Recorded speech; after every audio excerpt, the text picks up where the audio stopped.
یعنی عام آدمی تو گناہوں کی حالت میں بھی ہنستا بستا نظر آتا ہے، اور یہ طاعت کی حالت میں بھی یہ ان کے اوپر فکر تاری رہتی کہ پتہ نہیں اللہ تبارک و تعالیٰ کی ہماری عبادت کی کیا قیمت لگی ہے۔ تو اپنے نفس کے محاسبے کے اندر مبتلا رہتے ہیں، لہذا محاسبہ نفس جو ہے ان کو شب و روز کروٹ لینے نہیں دیتا۔ کوئی اقوال ہوں، افعال ہوں، احوال ہوں، اعمال ہوں، کسی بھی جو عمل و قول کے ظاہر کرنے سے پہلے اپنے نفس کا محاسبہ کرتے ہیں، اور اپنے نفس کو اس قابل نہیں پاتے کہ میں یہ بات کہوں، اس قابل نہیں پاتے کہ میں یہ قدم بڑھاؤں، بلکہ اپنے آپ کو کمتر سے کمتر سمجھتے چلے جاتے ہیں۔ لہٰذا اس محاسبہ نفس کے نتیجے میں وہ اسی فکر میں رہتے ہیں کہ کل کو اللہ تبارک و تعالیٰ کی پتہ نہیں کیا قیمت لگے گی، اور اپنے ایک ایک قول کی شب و روز جو ہے وہ اس کو پڑتال کرتے رہتے ہیں کہ یہ میں نے جو کام کیا اللہ اللہ کے رسول کے منشا کے مطابق تھا کہ نہیں۔ سونے سے پہلے اپنے پورے نفس کا محاسبہ کر کے سوتے ہیں تاکہ پتہ چلے کہ دن بھر کے اندر کیا کوتاہیاں ہوئیں، کیا غفلت ہوئیں، اور اللہ تبارک و تعالیٰ کے سامنے ہم کیا امید رکھیں۔ تو یہ محاسبہ نفس جو ہے یہ اس سے کبھی غافل نہیں ہوتے۔ اور تیسرا اس کے اندر یہ وصف یہ ہے کہ یہ طول عمل کو ترک کر دیتے ہیں، لمبی لمبی امیدیں نہیں باندھتے، یہاں تک کہ یہ اپنے ذاتی بڑے بڑے مکان نہیں بناتے، کیونکہ یہ سوچتے کہ ہمیں اگلے سانس کی بھی توقع نہیں ہے کہ اگلا سانس بھی آئے گا یا نہیں، یا جو سانس ہم نے اندر کھینچا تھا وہ سانس باہر نکلے گا یا نہیں۔ یعنی اس قدر یہ اپنی جو آخرت کا تصور باندھے رکھتے ہیں کہ وہ یہ کہتے ہیں کہ بس یہ کچا پکا گھر کوٹھا ہو جس پہ سر جو ڈھانپ لے انسان، اور خارجی جو انسان قدرتی آفات سے محفوظ رہے، اور بس اللہ تبارک و تعالیٰ کی بات میں لگا رہے۔ لہذا یہ تصور باندھ کے یہ طول عمل سے اعتراض کرتے ہیں کہ لمبی لمبی امیدیں نہیں باندھتے، اور یہ سوچتے ہیں کہ پتہ نہیں کب بلاوا آ جائے۔ یہاں تک کہ جب گفتگو کر رہے ہوتے ہیں ان کو یہ توقع نہیں ہوتی کہ یہ گفتگو سے میں فارغ ہوں گا، اور فارغ ہو کر جب مجھے اللہ کی عبادت کا بھی موقع ملے گا یا کسی مخلوق کی خدمت کا بھی موقع ملے گا یعنی، اور اس گفتگو کے دوران ہی اللہ تبارک و تعالیٰ کا بلاوا آ جائے۔ تو یہ تصور باندھ کے رکھتے ہیں جس کی وجہ سے طول عمل سے اعتراض کرتے ہیں، لمبی لمبی امیدیں نہیں باندھتے۔ یہ وجہ ہے کہ گھر مکان نہیں بناتے، بلکہ جیسا بھی کچا کوٹھا مل گیا، جیسی بھی ان کو جھونپڑا مل گیا، کم سے کم جیسا اسباب دنیا لے کے چلتے ہیں تاکہ ان کی نظر آخرت پر ہوتی ہے، کیونکہ یہ دنیا تو کٹ جانی ہے۔ یہ ان کی کیفیت ہوتی ہے کہ طول عمل سے اعتراض کرتے ہیں۔ اور چوتھا مطلب یہ ہے کہ اللہ کی مخلوق پر شفقت کرتے ہیں۔ الشفقۃ علی خلق اللہ، اللہ کی مخلوق سے شفقت کرتے ہیں۔ مخلوق جو ہے بھلے وہ انسان ہو یا حیوان ہو، چونٹیاں ہوں یا پرندے ہوں، لیکن اللہ کی مخلوق ہے اس پر ان کو ایک شفقت ہوتی ہے۔ یہاں تک کہ گناہگار بھی اگر سامنے ہے تو گناہگار پر بھی مہربان ہوتے ہیں، اس پر رحم کی نظر سے دیکھتے ہیں، اور یہ سوچتے ہیں کہ کچھ بھی ہو میرے محبوب کی مخلوق تو ہے، میرے محبوب کی تخلیق تو ہے، لہٰذا زمین پہ رینگنے والی چونٹیاں ان پر بھی یہ شفقت کی نظر، رحم کی نظر سے دیکھتے ہیں، ان کی بھی خدمت اور راحت کا سامان کرنے کی کوشش کرتے ہیں۔ تو یہ شفقت علی خلق اللہ ان کے اوپر طاری رہتی ہے، اور یہ کسی مخلوق سے بھی یہ کسی قسم کی عداوت اور بغض نہیں رکھتے۔ انسان تو بڑی بات ہے، یہ حیوانوں کے ساتھ بھی ان کو کسی کو بغض نہیں، عداوت نہیں ہوتی، بلکہ ان مخلوقات پر بھی شفقت کرتے ہیں۔ کبھی اگر ان مخلوقات کو کسی قسم کی خدمت کی ضرورت ہے، کسی مصیبت میں وہ مبتلا ہے، تو فوراً ان کی مدد کو بھی پہنچتے ہیں، چاہے کہ انسان ہو اور انسان گناہگار بھلے ہو، یہ اس کی بھی خدمت کرنے کی کوشش کرتے ہیں، اور یہ سوچتے ہیں کہ جو کہ اللہ کی مخلوق ہے اس مخلوق کی خدمت کروں گا، ہو سکتا ہے یہ خدمت اللہ کے یہاں قبول ہو جائے تو وہاں میں سرخرو ہو جاؤں۔ تو یہ مخلوق پر شفقت کا یہ ایک شان ان کے اندر موجود ہوتی ہے۔ اور پانچواں وصف ان کے اندر یہ ہوتا ہے، یہ ترک جدال کرتے ہیں، لڑائی جھگڑے سے بچتے ہیں، یہ بحث مباحثہ مناظرہ نہیں کرتے ہیں۔ اگر ایک بات کہنی ہے وہ ایک نصیحت کے طور پر سامنے والے کو کہہ دی، اس میں بھی یہ تصور کرتے ہیں کہ یہ جو بات میں کہہ رہا ہوں اس آواز میں میرے کان اس کے کانوں سے زیادہ قریب ہیں، کیونکہ میں زیادہ مستحق ہوں اس نصیحت کا جو میں دوسرے کو کر رہا ہوں، اور دوسرے کو اس نیت سے نصیحت کرتے ہیں کہ سبق کو سنا رہے ہیں، جیسے شاگرد استاد کو سبق سناتا ہے، حالانکہ اس کو پڑھاتا نہیں بلکہ سناتا ہے، بالکل ان کا تصور یہ ہوتا ہے کہ میں سامنے والے کو نصیحت سنا رہا ہوں اور حقیقت میں اپنا سبق یاد کر رہا ہوں۔ یعنی یہ سامنے والے کو کمتر نہیں سمجھتے، اور اگر سامنے والا وہ جدال اور جھگڑے کی کوشش کرے، جی یہ کہاں سے آپ نے کہہ دیا، یہ کیسے کہہ دیا، تو اس سے بحث نہیں کرتے، جی ٹھیک ہے آپ نے بجا فرمایا، جو آپ کہہ رہے ہیں بہت اچھا، اپنا راستہ نہ جھگڑا نہیں کرتے، اس سے بحث مباحثہ نہیں کرتے، دلائل کی بحث نہیں کرتے۔ یہ ان صوفیہ کرام کا خاص وصف ہوتا ہے، ان اولیاء کاملین کی خاص شان ہوتی ہے کہ اس سے جھگڑا نہیں کرتے۔ یہاں تک کہ اگر کوئی شخص یہ کہتا ہے یار یہ کتب ابدال کا وجود کہاں سے آ گیا، یہ کون کتب ہوتے ہیں، کون ابدال ہوتے ہیں، یہ کہاں سے ثابت ہے، کہ جی ٹھیک ہے آپ جو کہتے ہیں جی بس شکریہ، ہم تو نہیں مانتے کہ جی ٹھیک بہت اچھا ہے، آپ کی مرضی، میں نے جو کہنا تھا کہہ دیا۔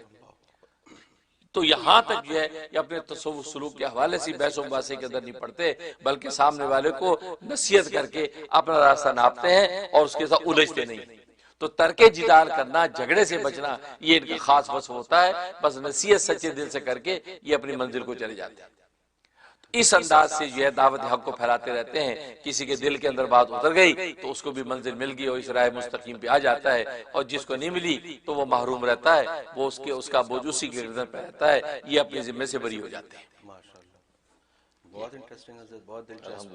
اس سے تو حضرت یہ سوال ذہن میں آنے لگا کہ اولیاء اللہ یہ تو سارے پیر کامل ہو چکے ہوتے ہیں، تو حضرت ان پر تو اللہ کی خاص محبت کی تجلی بھی پڑ چکی ہوتی ہے، اللہ کے خاص مقرب بن چکے ہوتے ہیں، تو اس کے بعد پھر ان کو تو مطمئن ہو جانا چاہیے، پھر یہ کیوں اتنی احتیاط والی زندگی گزار رہے ہوتے ہیں؟ بڑا اچھا سوال اٹھایا آپ نے۔ اصل میں بات یہ ہے کہ اطمینان، دنیا اطمینان کی جگہ ہی نہیں ہے۔ اچھا، دنیا بے چینی کا نام ہی دنیا ہے، اللہ، یہ اطمینان کی جگہ نہیں، اطمینان کی جگہ جنت ہے اور بے چینی کی جگہ جہنم ہے۔ دنیا میں نہ کامل اطمینان ہے نہ کامل بے اطمینانی ہے، بلکہ دونوں چیزیں ہیں۔ اس لیے وہ دونوں تمام چیز کی کیفیت ان کے اوپر رہتی ہیں کہ دل کے اندر ان کی اطمینان رہتا ہے